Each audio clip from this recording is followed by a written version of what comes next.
بسم اللہ الرحمن الرحیم رب اشرح لی صدری ویسر لی امری واحلل عقدۃ من لسانی یفقہوا قولی اللہم صلی علی محمد وعلی آل محمد کما صلیت علی ابراہیم وعلی آل ابراہیم انک حمید مجید اللہم بارک علی محمد وعلی آل محمد کما بارکت علی ابراہیم وعلی آل ابراہیم انک حمید مجید۔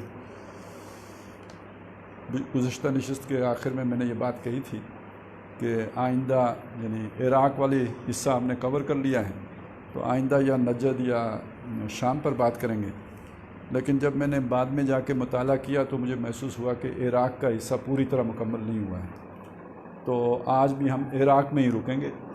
تو یعنی آج کی نشست بھی عراق کے حوالے، تو یہ دو روایات ہیں، اور بھی بعض اس میں آ جائیں گی، لیکن دو روایات کی بنیاد پر ہم بات کو آگے بڑھا رہے ہیں، اور یہ دونوں روایات اسی کنز یا اسی خزانے سے متعلق ہیں جس کو جو ہم نے گزشتہ نشست میں جس خزانے کو سیال سونا ثابت کیا تھا، یعنی جسے کہا گیا کہ دریا جو ہے وہ اپنا رخ تبدیل کر دے گا اور پہاڑ نکل آئے گا۔ یہ ذہن میں رکھیے کہ میں نے یہ بات آپ کے سامنے رکھی تھی کہ یہ استعاراتی زبان ہوتی ہے اور کنایتاً بات کی جاتی ہے، تو اس کا یہ لازمی مطلب نہیں ہوتا کہ جی پہاڑ ہی نکلے گا۔ دریا کے اندر تو پہاڑ نہیں ہوتا نا، دریا کے اوپر پہاڑ ہوتے ہیں۔ دریا تو پہاڑوں کے دامن میں بہتا ہے اور وادی میں بہتا ہے، اس کے اندر کون سے پہاڑ ہوتے ہیں؟ تو اصل میں اشارہ جس چیز کی طرف کیا جا رہا ہے، یا تو یہ کہ کوئی دریا کے نیچے زیر دریا کوئی جیسے ہوتی ہے نا معدنیات ہوتی ہیں، تو اس طرح کی کسی چیز کی طرف اشارہ ہے، یا یہ کہ اس پوری تہذیب کی طرف اشارہ ہے، یعنی دریا سے مراد وہ پورا علاقہ، جیسے سندھ ایک دریا ہے اور پوری وادی سندھ ایک علاقہ ہے، تو اسی طرح فرات وہ پورا عراق اس سے مراد ہے، اور یہی ہم نے مراد لیا تھا، یعنی عراق سے وہ ایک کوئی خزانہ برآمد ہوگا جس پر لوگ لڑیں گے۔ تو یہ دو حدیثیں بھی اسی خزانے سے متعلق ہیں، اسی لڑائی سے متعلق ہیں، لیکن اس کے کچھ اور پہلو اجاگر کر رہی ہیں کہ وہ لڑائی صرف مقامی ہی نہیں ہوگی، وہ عالمی لڑائی کی صورت بھی اختیار کر لے گی۔ تو اب میں چاہتا ہوں پہلے تو ہم اس کا پہلی حدیث کا متن پڑھ لیں، پھر اس سے وہ اگلی بات جو ہے نا وہ سمجھنا آسان ہو جائے گا۔ یہ جو حدیث میں پہلے آپ کو سنانا چاہتا ہوں، اس سے یہ پتہ چلتا ہے کہ یہ عربوں کی آپس میں پہلے جنگ ہوگی، اور پھر اس نے جو دوسری روایت ہے اس سے پتہ چلے گا کہ وہ اس جنگ نے پھر آگے بھی بڑھ جانا ہے، بلکہ اس میں بھی اس کا اشارہ ہو جاتا ہے۔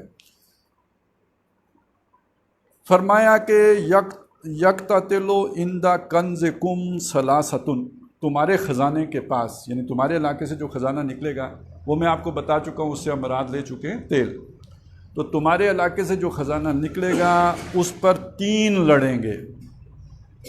اب ان الفاظ سے تو آپ کوئی بھی مراد لے سکتے ہیں، 3 لڑیں گے، تو 3 لڑنے والوں میں آپ اس میں یورپ کو بھی شامل کر لیں، ایک طرف عرب ہو گئے، دوسری طرف یورپ اور امریکہ وغیرہ ہو گئے، بعد میں اس میں چین کو بھی شامل کر لیں، تو وہ تو آپ جتنا اسے پھیلانا چاہیں اسے آپ پھیلا سکتے ہیں، لیکن اس کے آگے جو ہیں آگے الفاظ جو ہیں وہ بتا رہے ہیں، اندازہ یہ ہو رہا ہے اس سے کہ یہ در حقیقت کسی خاص عرب ہی کے علاقے کی طرف اشارہ ہے، واللہ عالم۔ دیکھیں یہ باتیں ساری اندازے کی ہیں، میں پھر بتا رہا ہوں کہ یہ حتمی بات کوئی بھی نہیں ہے، جب وقوع ہو چکے گا تو پھر حتمی طور پہ معلوم ہوگا۔ یہ والی جو بات ہے یہ معلوم ہوتا ہے ابھی ہوئی نہیں ہے، پچھلی جو حدیثیں میں نے آپ کو سنائی تھی، میں نے آپ کو بتایا تھا کہ اس سے محسوس یہ ہوتا ہے کہ یہ کام ہو چکا ہے۔ اچھا یہ بھی ذہن میں رکھیں، پھر تازہ کر لیں کہ ہمارے سامنے جنگ کا مطلب یہ ہوتا ہے کہ ایک دن میں غزوہ بدر ہوا فیصلہ ہو گیا، یہ جنگ ہے، یا یہ ہوتا ہے جی غزوہ احد ہوا ایک دن میں فیصلہ ہو گیا۔ ہم نے جو بڑی جنگ لڑی ہے پاکستان نے وہ 17 دن کی تھی۔ تو یہ ذہن میں رکھیں کہ نبی صلی اللہ علیہ وسلم کے دور میں جنہیں ہم کہتے ہیں جنگیں ہوئیں، تو اصل میں وہ جھڑپیں تھیں، جنگ تو جاری رہی ہے، وہ غزوہ بدر سے پہلے چھڑ گئی تھی، اس سے پہلے 8 مہمات ہیں جو حضور نے بھیجی، بلکہ وہ مکے میں چھڑ گئی تھی جب کافروں نے آپ کے ساتھیوں کو قتل کیا، تو جنگ تو چھڑ چکی ہے۔ اب اس کا اختتام ہوا ہے جا کے صلح حدیبیہ پر، جسے کہا گیا انا فتحنا لک فتحا مبینا، تو گویا آپ کہیں مکی زندگی سے جو جنگ شروع ہوئی تھی وہ صلح حدیبیہ پہ جا کے اختتام پذیر ہوئی۔ اب اس پر میں نے آپ کو یہ بات بھی بتائی تھی کہ پہلی جنگ عظیم 5 سال، دوسری جنگ عظیم 6 سال، اس کی جھڑپیں کئی ہیں، کوئی کہاں کوئی کہاں. تو اسی طرح ویسے جب تاریخ لکھی جائے گی تو پاکستان اور انڈیا 48 میں لڑے، 65 میں لڑے، 71 میں لڑے، پھر کبھی پتہ نہیں اور بھی لڑے کہ نہیں لڑے، تو یوں لکھا جائے گا. لیکن جب اینڈ ہو جائے گا کبھی، یعنی یہ سلسلہ رکے، انڈیا ختم ہو جائے یا پاکستان ختم ہو جائے یا پرامن بقائے باہمی ہو جائے، کچھ بھی ہو جائے، جب ہو جائے گا پھر معلوم ہوگا کہ ایک زمانہ تھا جی جنگ کا اور اب زمانہ آ گیا ہے امن کا. تو کولڈ وار ہو رہی تھی روس کی اور امریکہ کی، اور پھر رشیا کے خاتمے کے ساتھ وہ کولڈ وار ختم ہو گئی. تو وہ وار 1945 سے لے کے تو 1990 تک جاری رہی ہے، 45 سال جاری رہی ہے. تو جب اس چیز کو ذہن میں رکھیں کہ وہ جنگوں کے مختلف مرحلے ہیں، اب اسی خزانے پر، اسی تیل پر ایک جنگ نہیں کئی جنگیں ہوں گی، اور اس کی مختلف جو ہے نا مواقع کے حوالے سے کے ساتھ جو ہے نا اس کو نریٹ کیا گیا ہے. تو چنانچہ جو میں نے پہلے بات کہی تھی، جو پچھلی نشست میں آئی تھی، وہ تو یہ تھی کہ جی وہ جنگ ہو چکی، وہ لڑائی ہو چکی، جو پچھلی حدیثیں ہم نے پڑھی. یہ والی جو بات میں آپ سے سامنے رکھ رہا ہوں، یہ لگتا ہے کہ ابھی نہیں ہوئی، مجھے یوں لگتا ہے، اور یہ بھی امکان ہے کہ اس کو ہم اپلائی کر سکیں اس بات پر بھی کہ ہو چکی. وہ میں بتاؤں گا، آگے چلیں گے، پہلے وہ الفاظ پڑھ لیں. پہلی بات تو یہ کہی کہ اس پہ لڑیں گے 3. اب وہ 3 کون ہیں گے؟ میں اس کو یورپ کو اور امریکہ کو بیچ سے نکال رہا ہوں. وجہ کیا ہے؟ آگے الفاظ ہیں، کلہم ابن خلیفتین، ان میں سے ہر ایک کسی بادشاہ کا بیٹا ہوگا. میں یہاں خلیفہ کا ترجمہ جان بوجھ کے بادشاہ کر رہا ہوں، خلیفہ نہیں کر رہا ہوں. لفظ خلیفہ ہے، اور خلیفہ کا لفظ استعمال ہوتا ہے ان دونوں معنی میں. اس خلافت کے لیے بھی جو محمد رسول اللہ صلی اللہ علیہ وسلم چھوڑ کر گئے تھے، اور اس خلافت کے لیے بھی جو بنو امیہ کی ہے، بنو عباس کی ہے، اور یہ عثمانیوں کی ہے. اور بعض جگہوں پہ قرآن مجید نے یہ گمراہ لوگوں کے لیے بھی، مطلب یہ سمود بھی تو خلفاء تھے، کس کے؟ وہ عاد کے خلفاء تھے. تو اس معنی میں یہ لفظ کئی طرح سے استعمال ہو جاتا ہے. تو چونکہ جن کے سامنے بات کی جا رہی ہے وہ یہ ان کے لیے بڑی اجنبی بات ہے کہ یہاں پہ کوئی بادشاہ ہوں گے، مسلمانوں کے اوپر بادشاہ ہوں گے، لہٰذا اس کے لیے خلیفہ کا لفظ استعمال کیا گیا. تو میں اسے بادشاہوں کے، یعنی شہزادے لڑیں گے، یا یہ کہ آپ یوں سمجھے ایسے ملک لڑیں گے کہ جن کے ایک خاندان جو ہے وہ کوئی بادشاہی کر رہا ہوگا، تو ان کی لڑائی ہوگی. تو اب یہ والا لفظ جو ہے یہ نہ یورپ پہ فٹ بیٹھ سکتا ہے، نہ یہ امریکہ پہ فٹ بیٹھ سکتا ہے. وہاں پہ اب ظاہر ہے وہ جو ہوتے ہیں صدر مملکت ہوتا ہے وہ 4 سال کے لیے ہوتا ہے، اور اس کے بعد اگر اس کا کوئی چیف آف آرمی سٹاف ہے تو اس کے ساتھ کوئی رشتہ داری نہیں ہوتی. جبکہ یہ جو آپ کے ممالک ہیں یہ بڑے عہدے سارے اپنے پاس رکھتے ہیں. ٹھیک ہے، جرنیل کوئی اور ہوگا، لیکن یہ کہ وزیر دفاع اپنے شاہی خاندان کے اندر ہی سے ہوگا، جرنیل تو اس کو جواب دیں. تو اس اعتبار سے یہ جو بھی ہے محسوس، اگر تو یہ ہو چکا ہے تو پھر اس کا اطلاق ہوگا سعودی عرب کے شاہی خاندان پر، کویت کے شاہی خاندان پر، اور پھر کھینچ تان کر کے عراق صدام حسین، کیونکہ بہرحال اس کی بادشاہت چلی تو نہیں لیکن اس کا طرز حکمرانی بادشاہت والا ہی تھا، وہی ڈکٹیٹرشپ والا اس کا انداز تھا. تو اس درجے میں آپ اسے کہہ سکتے ہیں. لیکن اسی لیے چونکہ یہ والا تیسری کڑی پوری طرح اس میں فٹ نہیں ہوتی، لہٰذا میں سمجھتا ہوں کہ یہ واقعہ ابھی ہوا نہیں ہے، یہ ہوگا، واللہ عالم. اور میرا خیال یہ ہے کہ شاید یہ جو تیسرے والا ہوگا نا، یہ پھر ایران، اور ایران بظاہر وہاں پہ نظام ہو رہا ہے، لیکن حقیقت کے اعتبار سے دیکھیں تو وہ تھیاکریسی ہے. وہ کوئی اسلام، یعنی ایک جیسے پاپائیت تھی اس کا ایک چربہ ہے جس کو ہم نے اسلامائز کیا ہے.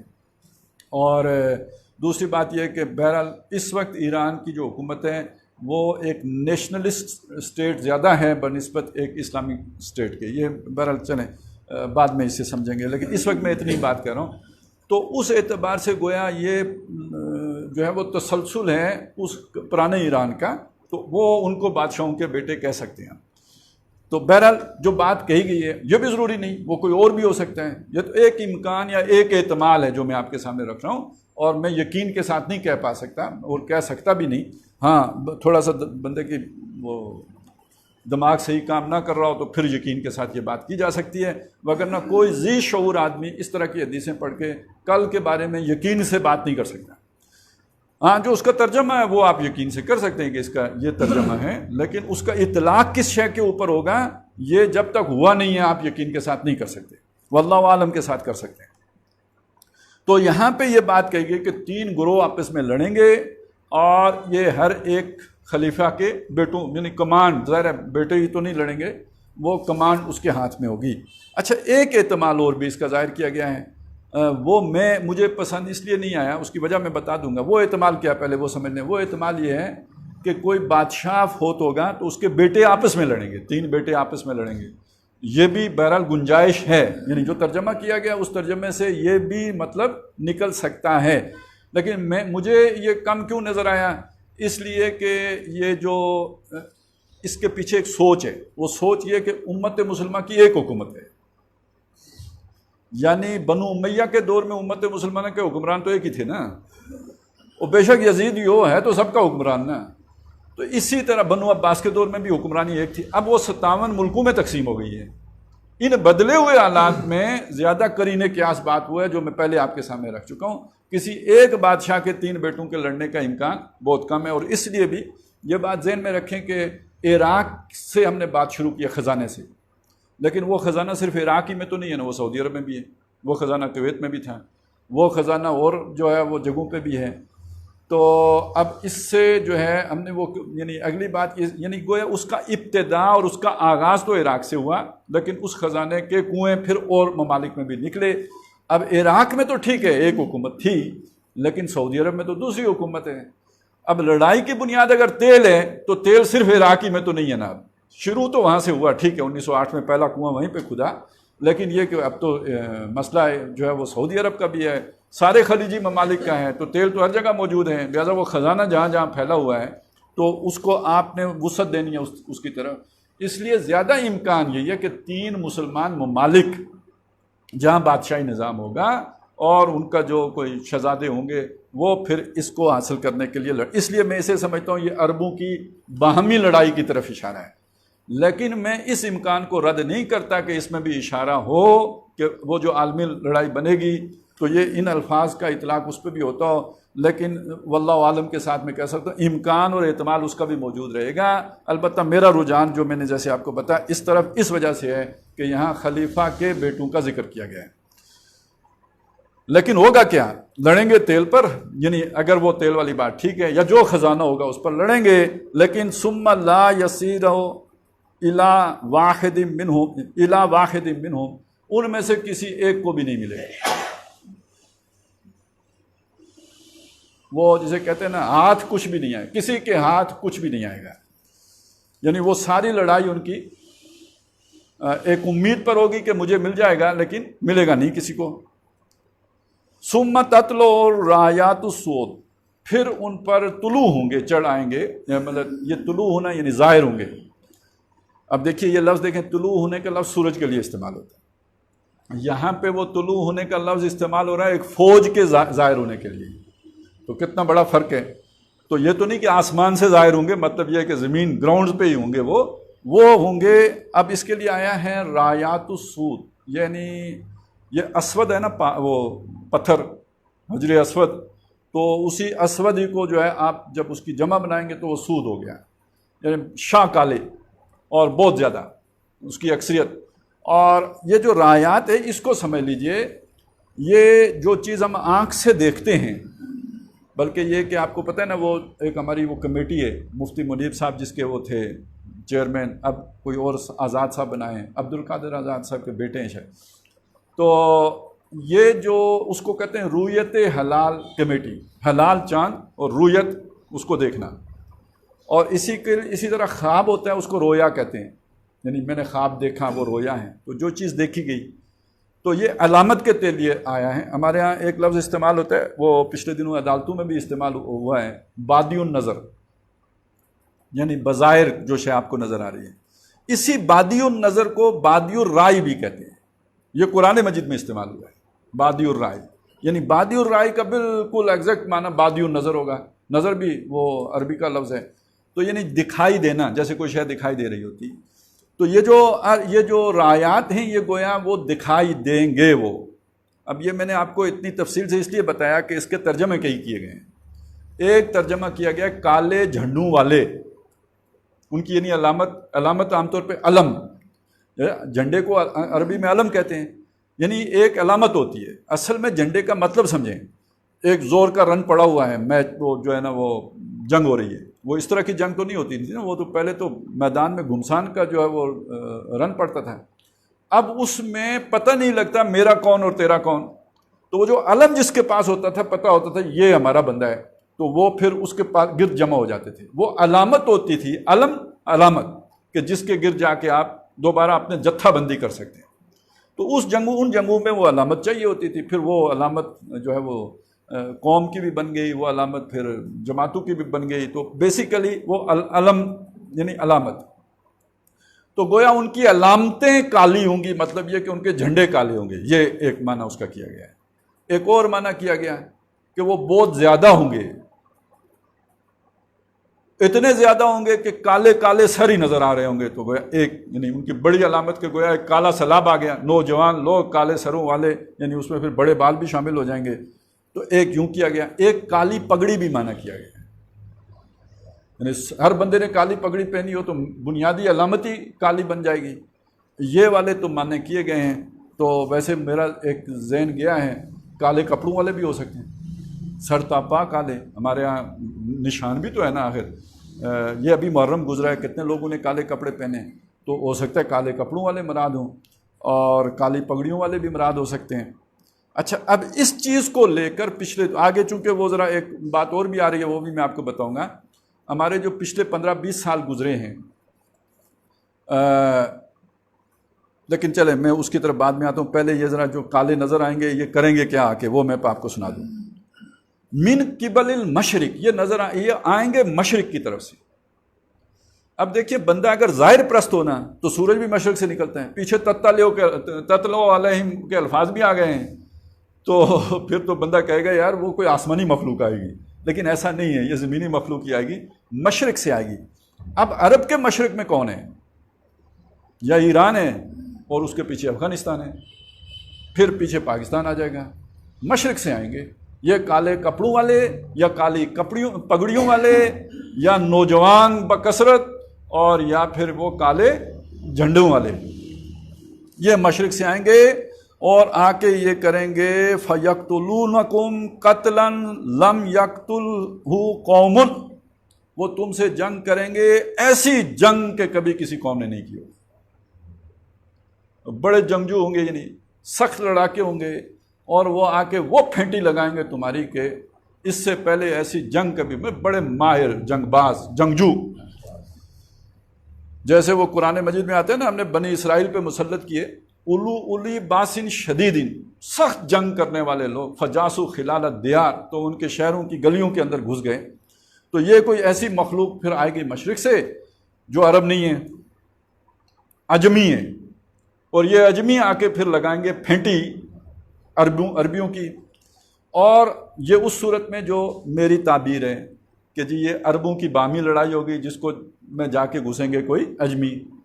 اور اس کا اگر وہ والا معنی لیا جائے کہ اس میں امریکہ بھی ہوگا اور روم بھی ہوگا، تو پھر یہ کہ بہرحال ان سب کے اوپر آ کے وہ غالب ہوں گے. یہ اس لیے بھی ذرا مشکل ہے یہ والا معنی لینا. بہرحال خیر، لیکن دونوں معنی اپنے اپنے ذہن میں رکھیں. تو یہ جو مشرق سے آئیں گے ایسے لوگ کہ جو ایسی جنگ کریں گے کہ جو اس سے پہلے کسی نے نہیں کی ہوگی. اب یہاں آ کے یہ جو بات سامنے آئی ہے، اس کو سامنے رکھ کر پھر لوگوں نے مفہوم یہ لیا کہ یہ جو طالبان اٹھے نا، یہ 2001-2 کے بعد وہ سارا جو ہے نا یہ سلسلہ بنا. اب یہ ہوں گے وہ لوگ کہ جو پھر آ کے پھینٹی لگائیں گے عربوں کی. اچھا، یہ تو ہم نے جب شروع کیا تھا تو اس کہانی کا تو نہیں پتہ تھا ابھی پھر کیا ہونے والا ہے، لیکن یہ کہ اب وہ پھر ٹیبل ٹرن ہو گئے ہیں اور وہ پھر آ گئے. تو اب یہ چیزیں پھر اٹھیں گی. لہذا یہیں پہ اس کی وضاحت کر دینا ضروری ہے کہ اس کے ساتھ آگے ایک بات جڑی ہوئی ہے، اور اس میں حضرت مہدی کا ذکر بھی ہے. اور پھر لوگوں نے حضرت مہدی کو جوڑ دیا ان کے ساتھ کہ وہ ان کے بیچ میں ہیں، یہی لشکر جائے گا اور یہی مہدی کا لشکر ہے، اور یہی جا کے عربیوں کی اصلاح کرے گا.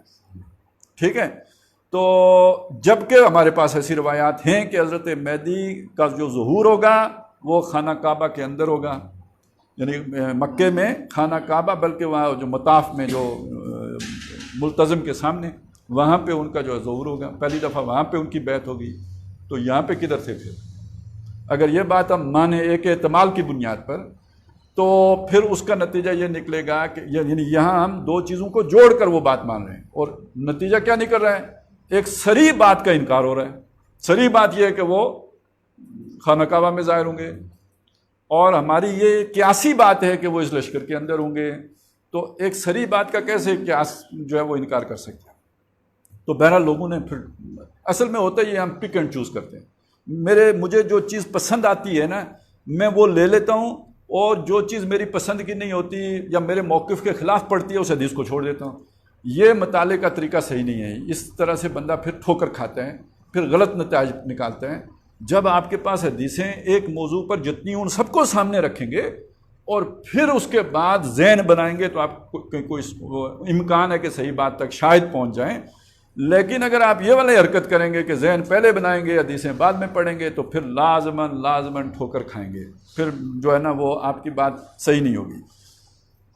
اچھا جی، اب یہ کالے کپڑوں والے یا کالے جھنڈوں والے یا کالے سروں والے یا جو کالی پگڑیوں والے جو ہوں گے، یہ آ کے ایسی لڑائی لڑیں گے کہ تم اس کے بعد جو ہے نا اس سے پہلے کسی نے ایسی لڑائی نہیں لڑی ہوگی۔ ایک بہت اہم بات جس کو مس کر جانے کی وجہ سے یہ مغالطہ لائق ہوتا ہے وہ کیا ہے؟ ثم ذکر شیئا لا احفظہ، یہ راوی کہتا ہے۔ راوی کہتا ہے کہ اس کے بعد حضور نے کوئی بات ذکر کی جسے میں یاد نہیں رکھ سکا۔ ثم ذکر وہی ذکر والا، پھر انہوں نے کوئی بات ذکر کی، شیئا کوئی بات، لا احفظہ میں اسے حفظ نہیں کر سکا، میں اسے یاد نہیں رکھ سکا۔ فقالا تو اس نے کہا، انہوں نے کہا، یعنی اب بیچ میں ایک گیپ آ گیا، کوئی بات تھی، چھوٹی تھی بڑی تھی یہ ہمیں کوئی نہیں پتا، لیکن جب ہم یہ سطریں ابھی پڑھ رہے ہیں تو ذہن اس بات کو سکپ کر جائے گا، ہم آگے نکل جائیں گے، کیونکہ کوئی بات یاد ہی نہیں رہی تو اس کو ہم جوڑیں گے نہیں، یار وہ کیا بات تھی سوچیں گے بھی نہیں، تو اس وجہ سے جب آگے پیچھے جملوں کو جوڑ لیں گے تو کوئی ایسے نتیجے تک پہنچ جائیں گے جس میں ایک خلا ہے، بیچ میں کوئی بات راوی بھول گیا ہے، اس نے ذکر ہی نہیں کی، اور راوی بھولا ہے، اللہ نے بھلا دی، تکوین تھی کہ وہ نہ یاد رہے، تو اس کوئی امپورٹنس تھی، اگر وہ بات بھی بیچ میں یاد ہوتی تو ہو سکتا ہے کہ کوئی تھنک ٹینک بھی اس کے مطابق پلاننگ کر لیتا ہے، کاؤنٹر اسٹریٹجی بنا لیتا ہے، لہٰذا اللہ نے وہ بات بھلا دی۔ اچھا وہ تو بھلا دی، راوی نے کم از کم ہمیں یہ تو بتا دیا میں بھول گیا ہوں، لیکن جب ہم انالیسس کرنے بیٹھتے ہیں تو اس بات کو بیچ میں شامل ہی نہیں کرتے کہ بیچ میں سے ایک ٹکڑی غائب ہے، وہ ایک شے بھول چکا ہوا ہے راوی۔ فقالا تو حضور نے فرمایا، فَإِذَا رَأَيْتُمُوهُ تو جب تم انہیں اس کو دیکھو، یعنی اب یہاں پہ صاف ہو کی ضمیر کسی شخص کی طرف آ گئی ہے، اس سے پہلے اشخاص کا ذکر تھا، ایک قوم کا ذکر تھا، اب آگے جو لفظ آ رہا ہے کہ جب تم اسے دیکھو، اب یہاں ہو کی ضمیر، آگے الفاظ واضح ہیں بتا رہے ہیں یہ ضمیر راجع ہے مہدی کی طرف، اس لیے آگے اور پیچھے کو لوگوں نے جوڑ کے اسے کالے جھنڈے والوں کے اندر شامل کر دیا، لیکن جو شے مس کر گئے وہ یہ ہے کہ بیچ میں راوی کوئی شے بھول گیا۔ اب بھولا ہوا جملہ یہ بھی تو ہو سکتا ہے نا، جب ادھر یہ ہوگا تو مکے میں مہدی ظاہر ہوگا، تو جب تم اسے دیکھو تو اس کی بیعت کرو، سمجھ آ گئی بات کی؟ تو جب اس کو آپ بھولی ہوئی شے کو کنیکٹ نہیں کریں گے، وہ فل ان دی بلینکس نہیں کریں گے اپنے اندازے سے، تو پھر اس بات کا امکان ہوگا کہ آپ ایک غلط نتیجہ نکالیں، اور کتنا غلط نتیجہ آپ نے نکال لیا کہ جس شخصیت نے مکے میں ظاہر ہونا ہے اس کو آپ نے افغانستان سے ظاہر نکال دیا۔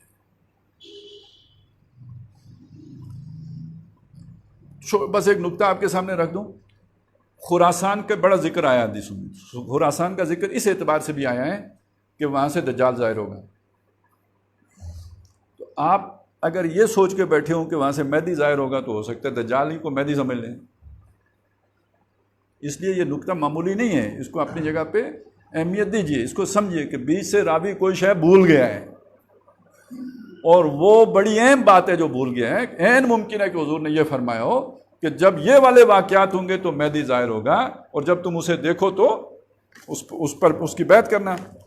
فَإِذَا رَأَيْتُمُوهُ فَبَايِعُوهُ تو اس کی بیعت کر لینا، اور اس کے بعد فرمایا کہ خواہ تمہیں برف کے پہاڑوں پر سے پھسل کے آنا پڑے. یعنی اور کچھ اور روایات بھی ہیں جس میں یہ ہے کہ اس وقت دنیا میں سب سے بہترین لوگ وہ ہوں گے جو اس لشکر میں شامل ہیں. دی بیسٹ ون وہ یہ لوگ ہوں گے. تم مس نہ کرنا, یہ بس چھوٹنے نہ پائے. اسے تو پہاڑوں پہ لڑک کے بھی جا کے پہنچنا پڑے اور پکڑنا پڑے تو اس تک پہنچ جانا. تو بہرحال یہ جو روایت تھی اس کو جو ہم سمجھے ہیں وہ یہ ہے کہ جی یہ عربوں کی لڑائی چلے گی, ان کی آپس میں کوئی کانفلکٹ ہوگا جس میں پھر یہ کہ مشرق سے بھی کوئی لشکر جا کے اس میں شامل ہو جائے گا اور پھر یہ ہوگا کہ ان کو بڑی کٹ پڑے گی, کس کو, عربوں کو. اور اس دوران کہیں پہ پھر مہدی کا ظہور ہوگا. اچھا میں یہ سمجھ رہا ہوں یہ ابھی نہیں ہوا ہے, اور مطلب غلط ہو سکتی ہے میری بات, اندازے کی بات ہے. میں پہلے بار بار یہ بات اس لیے کہہ رہا ہوں کہ اس کو کوئی اہمیت نہ دیجیے. تو میرے خیال میں ابھی کچھ نہ کچھ وہ سرپٹول شروع ہوئی ہے.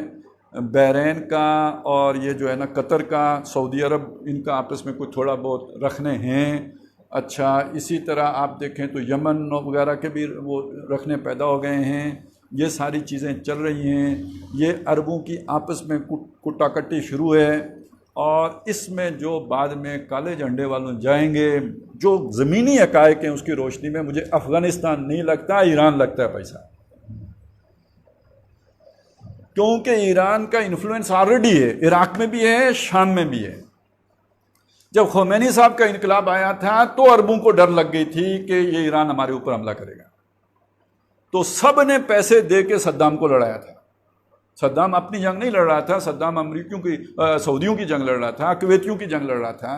اور بعد مسئلہ سارا تیل کا تھا. اور بعد میں پچھلی دفعہ آپ کو بتا چکا کہ کویت اور عراق کا جھگڑا ہی تیل کا ہوا. باقیوں کے ساتھ کیا جھگڑا, انہوں نے کہا پیسے کاٹ, پہلے دیتے رہے کہ لڑ ہماری طرف سے. جب وہ لڑ لیا, اب اسے وہ سارا گن کے حساب دے دیا کہ بھائی تمہارے اوپر ہمارا اتنا قرض ہے, تو اس کا دماغ ویسے بھی خراب ہو گیا. تو انہوں نے کہا اب چلے پہلے اس کو پھینٹی لگاتا ہوں نا. تو سعودیہ کو عقل آ گئی تو ٹھیک ہے, نہیں تو پھر اس کا نمبر ہے. تو وہ چیزیں ابھی چل رہی ہیں. کہیں القاعدہ ہے, کہیں داعش ہے, کہیں پہ جو ہے وہ یمن میں حوثی قبائل ہیں, تو کہیں جو ہے وہ ابھی سعودی عرب کے بھی اندر کانفلکٹ جو ہے وہ جنم لے رہا ہے. تو یہ ساری چیزیں چل رہی ہیں. اس سے عرب ہو جائیں گے کمزور, اور یہ چیز موقع پیدا کرے گی ایران کے لیے. اور اس کے میں بتا رہا تھا شام میں بھی اثر و رسوخ ہے, لبنان میں بھی اس کا اثر و رسوخ ہے, یمن میں بھی ہے, سعودی عرب کے اندر بہت بڑا علاقہ ہے جہاں پہ اس کے ہم مسلک لوگ موجود ہیں, اس کے حمایتی موجود ہیں. تو سعودیہ کو ان سے بڑی وہ بھی خطرہ بھی رہتا ہے. تو گمان غالب یہ ہے کہ یہ کالے کپڑوں والے ہوں گے, نہ کہ کالے, پگڑیاں بھی کالی ہو سکتی ہیں. خیر, اور اس افراتفری میں حکومتوں کا تیا پانچا ہو جائے گا. سعودیہ والے تو تنکے کی طرح بہ جائیں گے. ان کے آل سعود ویسے بھی اپنی ساکھ ختم کر چکے ہیں, وہ تو جا کے یہودیوں کے ساتھ یارانے لگا چکے ہیں. اور افراتفری, لا اینڈ آرڈر کے مسائل ہوں گے, اور اس میں پھر یہ بلکہ یہ بھی آتا ہے کہ حج میں بھی بڑا قتل و غارت گری ہوگی.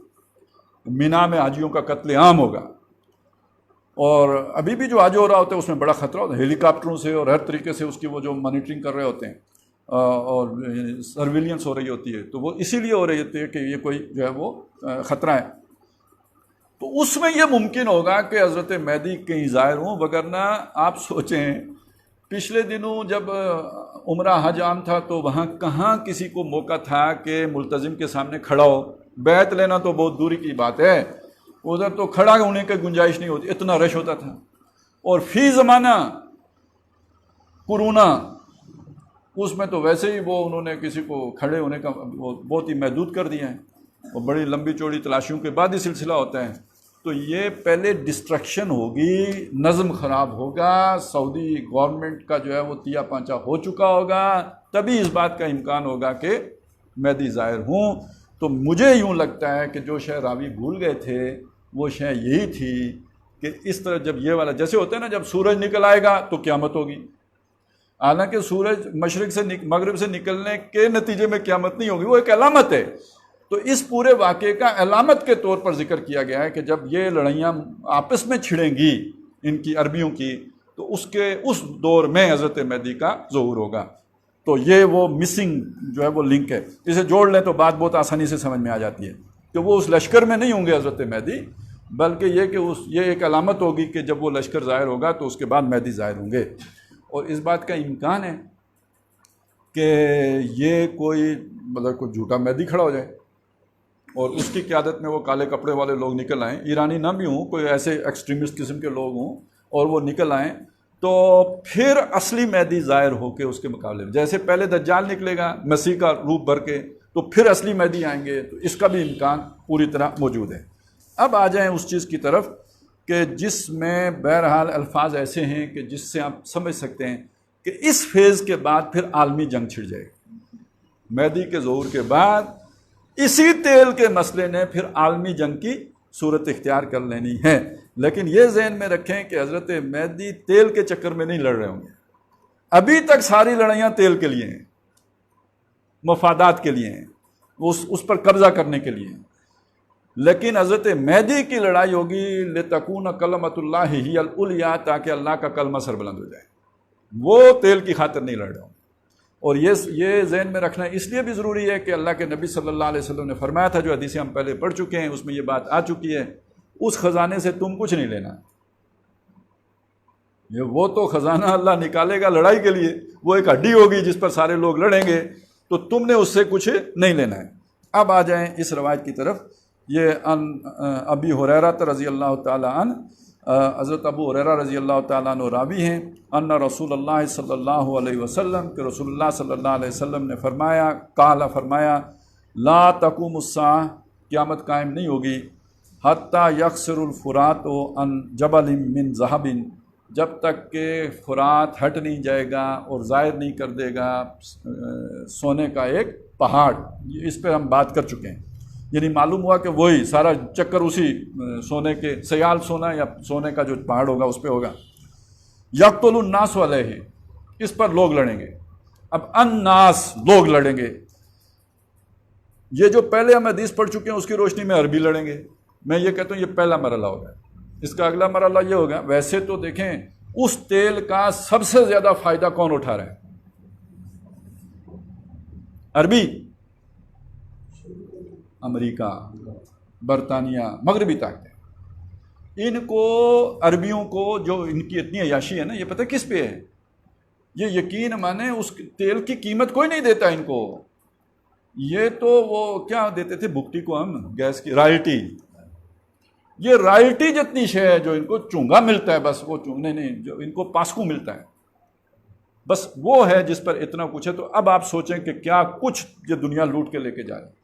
دیکھیں ڈرلنگ کرنا ان کا کام، نکالنا ان کا کام، اور اس کے بعد جا کے اس کو صاف کرنا ان کا کام، اور یہ جو اوپیک وغیرہ بنایا ہوا ہے انہوں نے کہ اس کی قیمت مقرر کرنا ہے، یہ تو مطلب انہوں نے جیسے وہ پولیس والوں کے ٹاؤٹ نہیں ہوتے، دو آدمیوں کے درمیان راضی نامہ کرانے والے، جن دونوں سے مطلب پیسے لے کے پولیس والوں کو دینے والے، یہ اوپیک ہے۔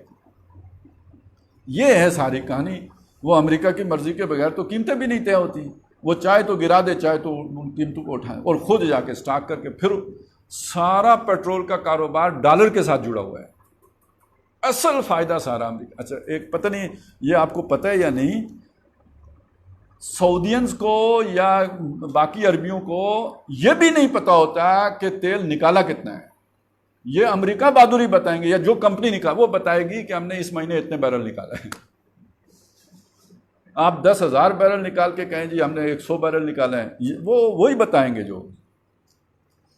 یہ ہمارا بھی معاہدہ یہی تھا، یہ جو سمندر سے تیل نکلا تھا، جس کا عمران خان صاحب نے جلد بازی میں اعلان کر دیا تھا، بعد میں کہا جناب این لبے بام آ کے تو نہیں نکلا۔ تو یہ جو لوگ تیل کی صنعت سے وابستہ ہیں انہیں معلوم ہے ایسا نہیں ہوتا ہے۔ یہ بہت یعنی ابتدائی ڈرلنگ میں ہی معلوم ہو جاتا ہے کہ نکلے گا یا نہیں نکلے گا، جب کنفرم ہوتا ہے تو اس سے آگے آخر اتنی بڑی انویسٹمنٹ کوئی ویسے کر دے گا۔ تو اس لیے لوگوں کا خیال ہے کہ نکل چکا ہے اور لے کے جانے والے لے کے جا رہے ہیں، تو جو ان کے وائسرائے ہیں وہ انہیں دے چکے ہیں، تو خان صاحب نے غلط بیان دے دیا تھا۔ خیر یہ تو ایک نئی کہانی، یہ بھی خیر خزانے والی بات ہی ہے نا، تو اچھا ہے ہم نے نہیں لیا، چلے حدیث میں تو یہی ہے نا کہ تم نے نہیں لینا، تو ہم تو بچ گئے اس سے۔ تو یہ اب اس پہ جو ناس میں آپ کو بتا رہا تھا کہ وہ ناس کون ہے. پہلے تو یہ عربیوں کی، یہ فرسٹ فیز ہو گیا. سیکنڈ فیز کیا ہے کہ جب وہ تیل خطرے میں جائے گا، یہ کالے کپڑوں والوں سے خطرہ ہو جائے گا اسے، اس میں کودنا پڑے گا. کس کو؟ امریکہ کو، نیٹو کو، کیونکہ وہ تیل کے کنویں کسی اور کے، اور عین ممکن ہے کہ ان کالے کپڑے والوں کے پیچھے رشیا ہو، عین ممکن ہے کہ ان کے پیچھے چائنا ہو، کہ تم آگے آگے چلو ہم پیچھے پیچھے آتے ہیں. ابھی کچھ لوگ کہتے ہیں نا داعش کے پیچھے مغرب تھا، اور یہ سارا تیل سمگل اور کے یعنی وہ نکال کے ادھر بھیج رہے تھے. تو یہ بھی کہانی ہو سکتی ہے کہ ان کے پیچھے چائنا اور روس ہوں. تو اب امریکہ نے تو آ کے وہاں پہ پھر دفاع کرنا ہے. جب دفاع کرنا ہے تو امریکہ کس کو اسلحہ دے گا؟ خود آ کے لڑے گا. وہ تو ابھی بیچارہ افغانستان سے ابھی لڑ کے گیا ہے، اب وہ تو ریٹائرڈ ہرٹ ہے، کچھ عرصہ وہ پچ پہ نہیں آ سکتا ہے. تو اب جو آ کے وہ اس نے دینے پیسے، اس نے دینا ہے اسلحہ، اس نے دینی ہے مدد.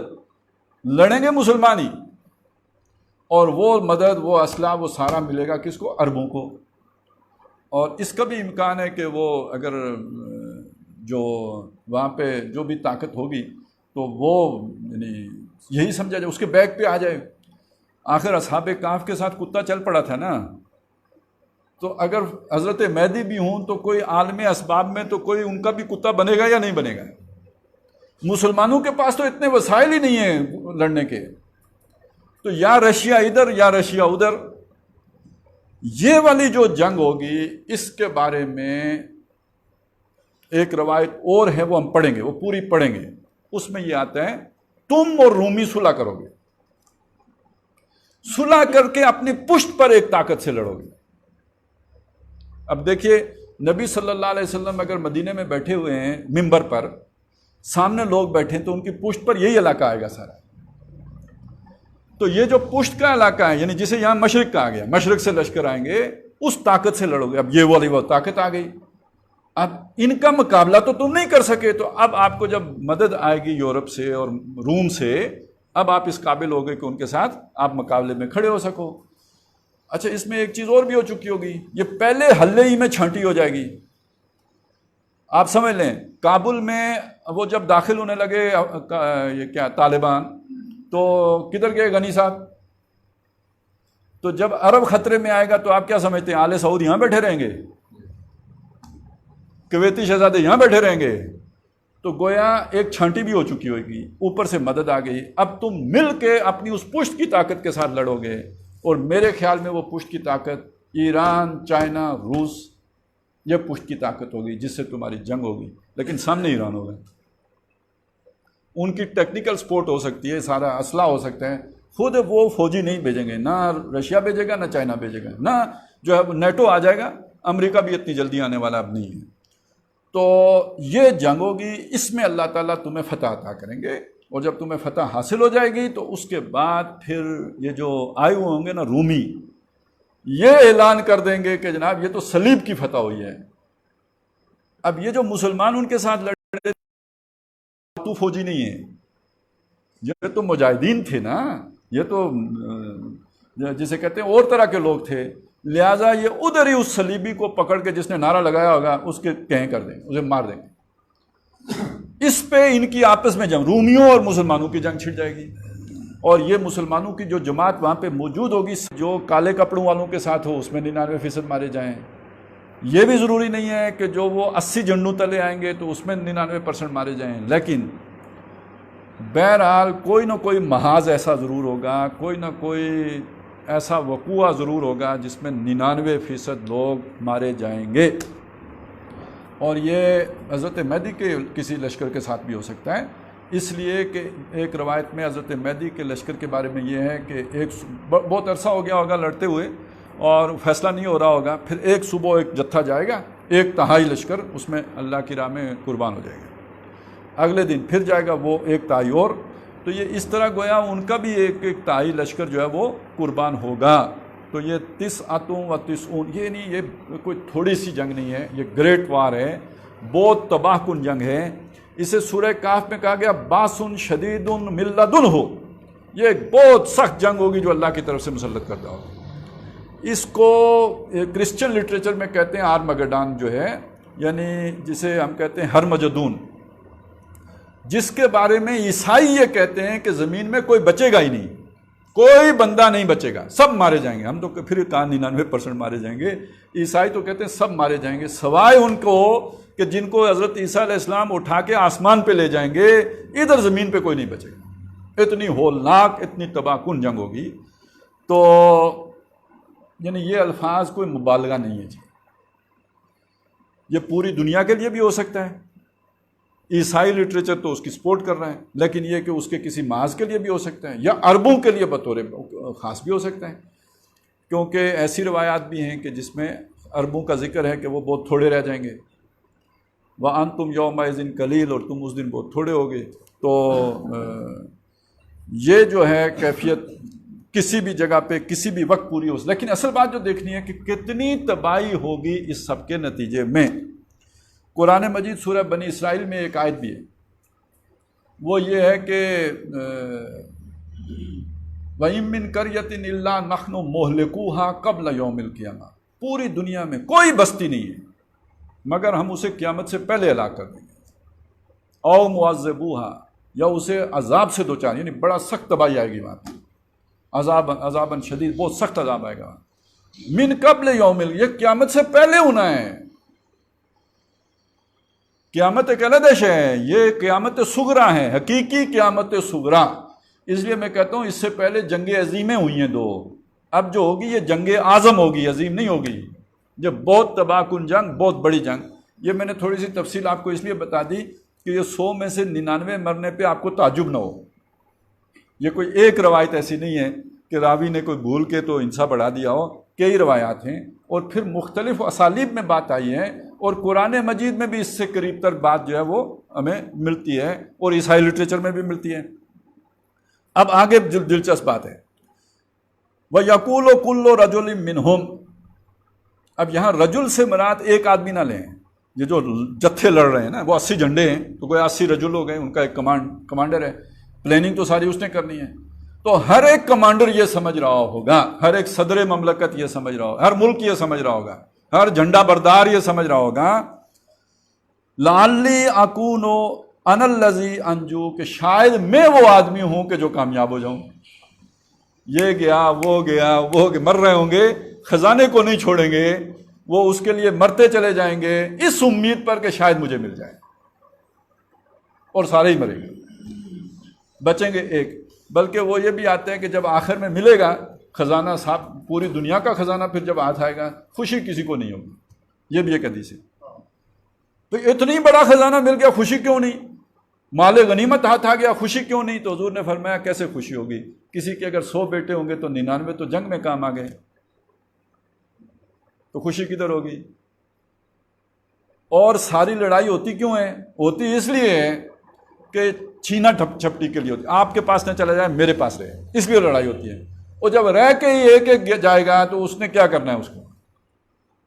اب تو امن ہو جائے گا نا، پیچھے بچے ہی ایک، اب چاہو تو اس میں نہاؤ، چاہو تو اس میں اچھلو کودو، جو مرضی کرو، کوئی تمہیں روک ٹوک نہیں ہے، کسی اور کے قبضے کا اندیشہ نہیں ہے، تو اب تو پھر بغض بھی ختم ہو جائے گا، حسد بھی ختم ہو جائے گا، کینہ بھی ختم ہو جائے گا۔ تو یہ تو اس کا لازمی نتیجہ ہے، جب تھوڑے رہ جائیں گے تو اس کے نتیجے میں لڑائی تو خواہ ختم ہو جائے گی۔ تو ہر ایک اپنی سمجھ کے مطابق یہ سوچ رہا ہوگا کہ یہ اسے ملنی ہے۔ تو یہ جو عراق سے صدام حسین کے دور میں جس جنگ کا آغاز ہوا تھا، یہ رکی نہیں ہے، یہ پھیل رہی ہے، یہ چل رہی ہے، یہ آگے بڑھ رہی ہے، اور دن بدن اس کی گمبھیرتا گہری سے گہری ہوتی چلی جا رہی ہے، اور اس کا اینڈ یہ ہے جو اس حدیث میں آپ کے سامنے آ گیا ہے، اور اسی میں پھر وہ سارے واقعات بھی ہو جانے ہیں جو متفرق احادیث میں ہمارے سامنے آئیں گے۔ لیکن یہ ایک جو ہے نا ہمارے سامنے پوری تصویر میں سمجھتا ہوں کہ آ گئی ہے، اور اس میں پھر بعد میں بڑی آسانی سے ہم اس کو بھی جوڑ لیں گے، یہ والا جو ہمارے پڑوس میں ہوا ہے، یہ بھی ابھی ایک علیحدہ جو معاملہ ہے، اس کا اس معاملے کے ساتھ ابھی کوئی تعلق نہیں ہے، اور یہاں پہ علیحدہ جو ہے وہ جسے کہتے ہیں نا جوڑ ہونا ہے، یہ تو ابھی ایک بنا ہے نا، کہیں اور بھی ابھی بہت کچھ ہوگا، پھر یہ جوڑ جڑے گا، یہ ایک پورا خطہ ہے، ایک پوری وادی ہے، تو یہ ایک علیحدہ جو ہے یہاں پہ ایک سینٹر وجود میں آئے گا. جغرافیہ اب نہیں رہیں گے, جغرافیہ بدلیں گے, نئے ممالک وجود میں آئیں گے اور نئی جو ہے وہ سوچیں سامنے آئیں گی. یہ طے و بالا ہوگا یہ سب کچھ, اور پھر اس کے بعد جوڑ جا کے اینڈ پہ ہے عرب کا اور عجم کا, یہ والا یہ خراسان کا. یہ بہت بات کی بات ہے. ابھی دونوں کو اپنی اپنی پڑی ہوگی. ابھی نہ یہ والے ان کی کوئی مدد کر سکیں گے, نہ وہ والے آ کے ان کی کوئی مدد کر سکیں گے. بیچ میں ابھی پورا ایران حائل ہے. تو یہ اس کے بعد جا کے تو یہ مرحلہ آنا ہے. اور ابھی یہاں جو علیحدہ کہانی بننی ہے وہ ہم علیحدہ دیکھیں گے انشاءاللہ تعالی. تو بہرحال یہ چیزیں ہمارے سامنے آ گئیں. اس پروسیس کا آغاز ہو چکا, اس عمل کا آغاز ہو چکا, اس سلسلے کا آغاز ہو چکا. اور بعض اوقات دیکھیے یہ چیزیں آتی ہیں. ہمارے ہاں ایک محاورہ ہے, زبان خلق کو نکارہ خدا سمجھو. اب میں آپ کو ایک بڑی اہم بات بتاؤں. ہمارے ہاں کچھ لوگ ہوتے ہیں جن کے لیے مطلب وہ اللہ کے بہت قریب ہوتے ہیں, تو مطلب ان کو الہام ہوتا ہے, خواب آتے ہیں سچے. خوابوں کا تو سب کو پتہ ہے نا, سچے بھی آتے ہیں جھوٹے بھی آتے ہیں. الہام بھی ہوتا ہے, مطلب کوئی خیال آپ کے ذہن میں آ گیا, وہ اللہ کی طرف سے بھی ہو سکتا ہے, شیطان کی طرف سے بھی ہو سکتا ہے. القاء ہوتا ہے, کوئی اسی طرح سوچ دل میں پیدا ہو گئی, یہ بھی شیطان کی طرف سے بھی ہو سکتا ہے, رحمان کی طرف سے بھی ہو سکتا ہے. ایک چیز اور ہوتی ہے, وہ اس شخص کو محدث کہتے ہیں جس سے اللہ بولتا ہے. میں اسے یوں کہتا ہوں, وہ جو کچھ بولتا ہے گویا اللہ نے لوگوں کو کوئی پیغام دینا ہوتا ہے. اس نے اپنی طور پہ تو سوچ سمجھ کے بولا ہوتا ہے, لیکن وہ بات اللہ تعالیٰ اس کی زبان سے جاری کروا دیتا ہے. تو نبی صلی اللہ علیہ وسلم نے اس امت کا محدث حضرت عمر رضی اللہ تعالیٰ عنہ کو قرار دیا. کیوں؟ ان کی زبان سے جو کچھ نکلتا تھا بعد میں اسی کے مطابق قرآن مجید آ جاتا تھا. اب قرآن تو نہیں آئے گا, لیکن کسی کی زبان سے تو کوئی بات نکل سکتی ہے. یہاں یہ سمجھ لیجئے کہ یہ جو بات کسی کی زبان سے نکلتی ہے, جیسے میں نے کہا شیطان بھی نکلوا سکتا ہے, اللہ کی بات بھی ہو سکتی ہے. اسی طرح سمجھ لیجئے کہ وہ اللہ کی بات کسی مسلمان کی زبان سے بھی نکل سکتی ہے اور کسی گمراہ کی زبان سے بھی نکل سکتی ہے. بات اللہ ہی کی ہے لیکن نکلی کسی اور کی زبان سے ہے. تو یہ جو ام المحارب کا لفظ ہے, تو خیر مسلمان کی زبان سے نکلا تھا, تو اس سے سوچ لیجئے وہ جنگوں کی ماں ہے. وہ یہ جنگوں کے انڈے بچے دے کے وہ تو ختم ہو گئی, لیکن اس نے ایک سلسلہ شروع کر دیا ہے. اس سلسلے کا اختتام اس پہ جا کے ہوگا کہ پھر جاء الحق و زہق الباطل, لیکن اس سے پہلے یہ ساری تباہیاں اور بربادیاں آنی ہیں. اقول قولی ھذا واستغفر اللہ لی ولکم ولسائر المسلمین والمسلمات.